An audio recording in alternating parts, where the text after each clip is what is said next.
యావర్ అర్జున్కి పోటీ పడింది. అర్జున్ కూడా నాకు సరైన మగాడు యావర్ అని అనుకుంటూ ఉంటాడు.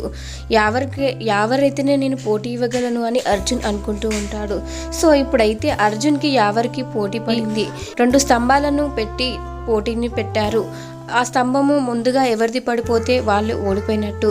ఆ స్తంభంని ఎవరి లాస్ట్ వరకు అయితే పట్టుకుంటారో వాళ్ళు విజేతలుగా నిలుస్తారు. ఆటగాళ్ళ టీం నుంచి యావర్ వెళ్ళగా పోటీగాళ్ళ టీం నుంచి అర్జున్ వెళ్ళారు. ముందుగా ఆటగాళ్ళ టీం నుంచి అమర్దీప్ నేను వెళ్తాననేసి అని చాలాసేపు ఎగిరారు. కాకపోతే ఆటగాళ్ళ టీం అమర్దీప్ని పంపించలేరు.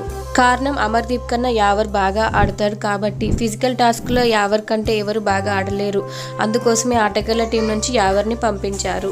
చివరిగా అర్జున్ ఒక స్తంభాన్ని వదిలేయగా యావర్ మాత్రం వదిలేకుండా గట్టిగా పట్టుకున్నారు. యావర్ వలన మొత్తానికి ఆటగాళ్ళ టీం అయితే విజయం సాధించింది అనే అనుకుంటున్నాను. మీరేమనుకుంటున్నారనేది కామెంట్ బాక్స్లో కామెంట్ చేయండి ఫ్రెండ్స్.